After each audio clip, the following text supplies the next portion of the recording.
Dear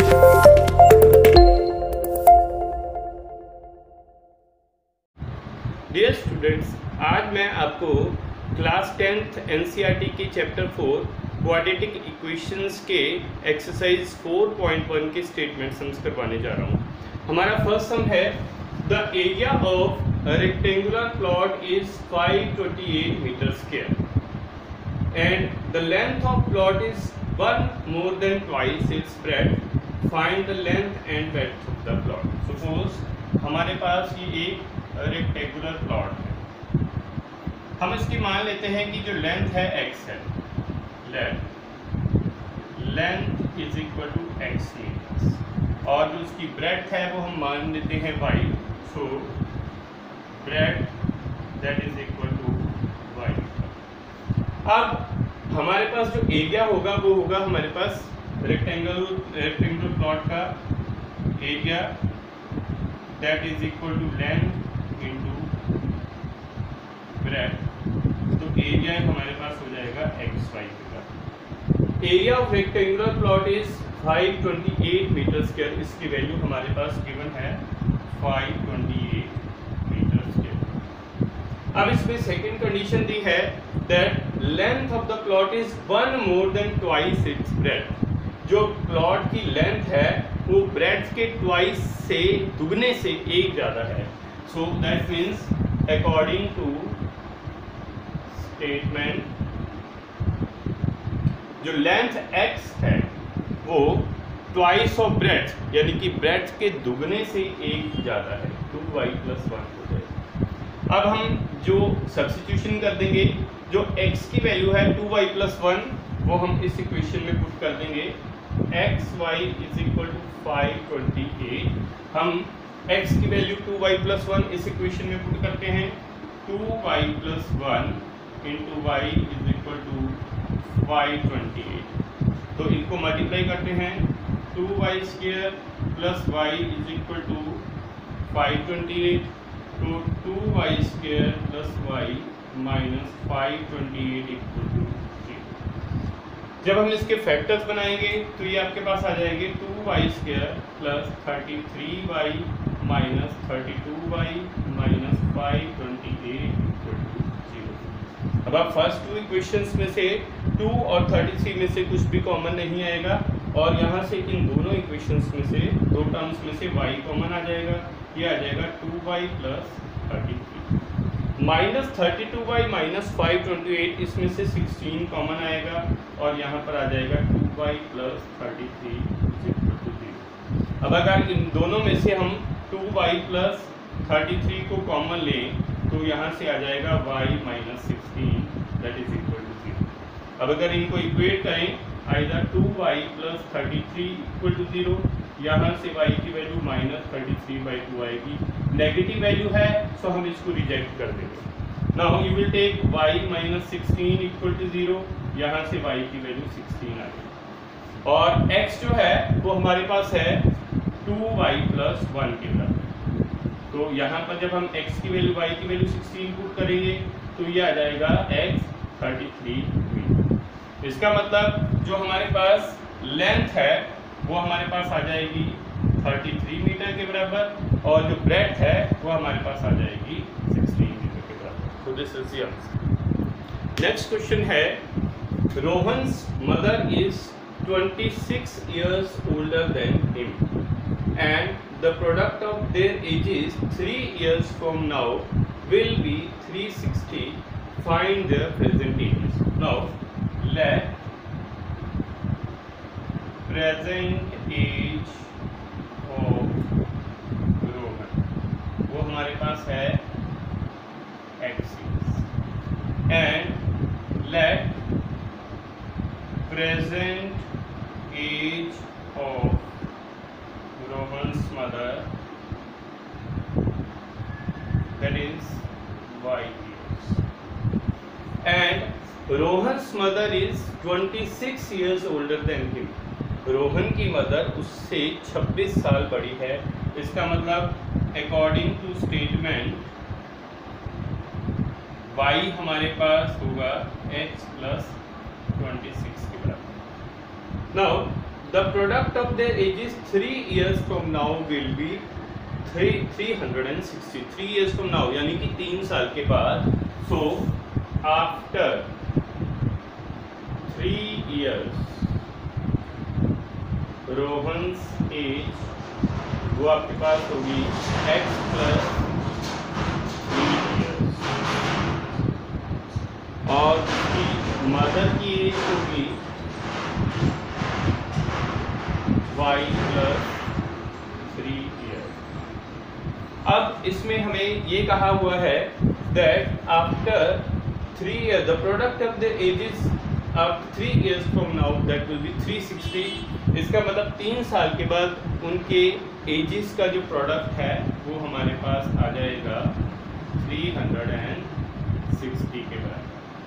अब यहाँ से y की वैल्यू है x प्लस 26.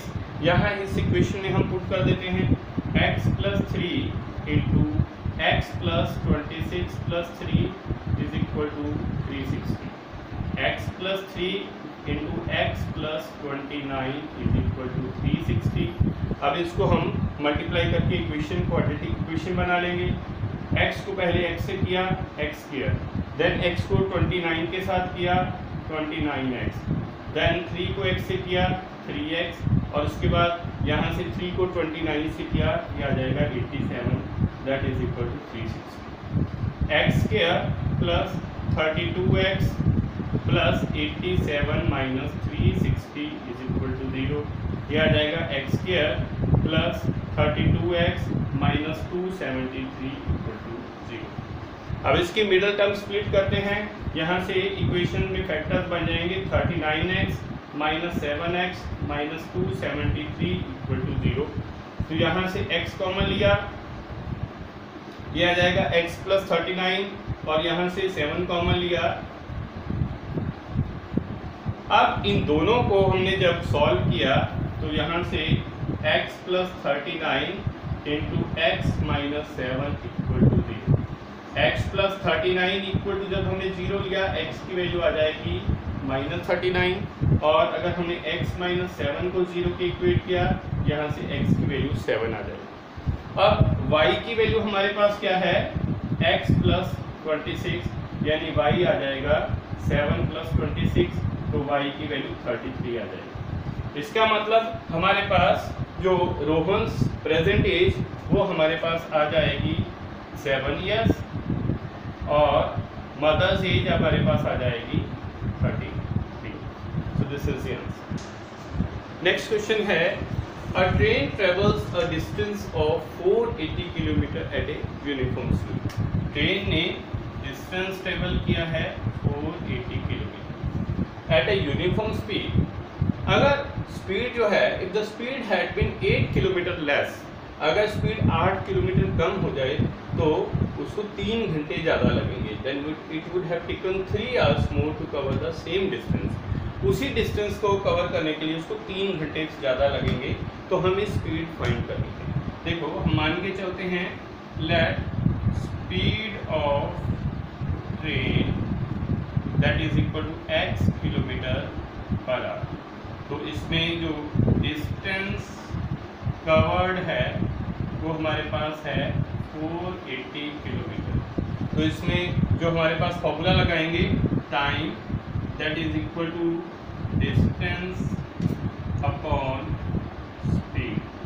तो इसके अकॉर्डिंगली हम टाइम t1 मान लेते हैं. तो डिस्टेंस है 480 किलोमीटर और जो स्पीड है ट्रेन की वो x है. तो पहला टाइम तो हमारे पास आ गया 480 अपॉन x. उसके बाद अगर स्पीड 8 किलोमीटर कम कर दी जाए तो उसको 3 घंटे कम लगेंगे. तो हम सेकंड स्पीड निकालते हैं, टाइम निकालते हैं. If speed had been 8 kilometre per hour less, तो जो हमारे पास न्यू स्पीड है वो कितनी आ जाएगी. जो ओरिजिनल स्पीड है उसमें से हम 8 माइनस कर देंगे x minus 8 kilometre per hour. और उसके इसमें time taken to cover same distance travel 480 kilometre ही है तो वो हमारे पास हो जाएगा 480 अपॉन x माइनस 8. अब हमारे पास जो पहले टाइम था वो 480 अपॉन x था दूसरा टाइम है हमारे पास 480/x-8। अब जब स्पीड कम हो जाती है तो टाइम ज़्यादा लगता है, तो हमारे पास यहाँ से इक्वेशन होगी, दोनों डिस्टेंसेस जो है इनमें 3 जो है आवर्स का जो है डिफरेंस है। तो हम अब इसमें वैल्यूज पुट कर लेते हैं।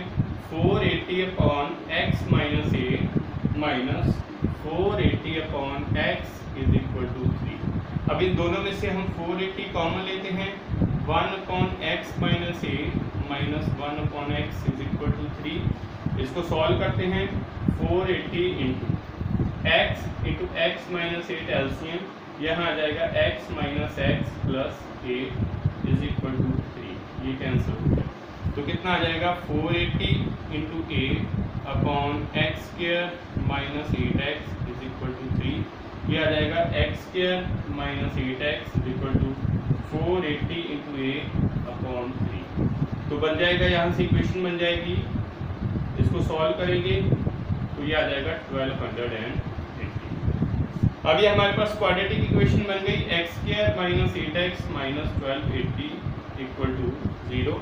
इसके फैक्टर्स बनाएंगे, ये हो जाएंगे x² minus 40x plus 32x minus 1280 is equal to 0। अब यहाँ से x² minus 40x plus 32x minus 1280 equal to 0। यहाँ इन दोनों में से हम x कॉमन लेंगे, x माइनस 40 प्लस यहाँ से 32 कॉमन लिया, यहाँ से इन दोनों टर्म्स में से x माइनस 40 का कॉमन लेते हैं और ये आ जाएगा x plus 32 equal to 0। Either x minus 40 is equal to 0 और x plus 32 is equal to 0। तो x की वैल्यू आ जाएगी 40, x की minus 32।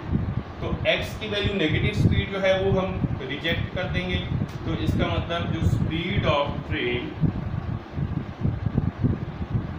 that is equal to 40 km/h. That will be the answer.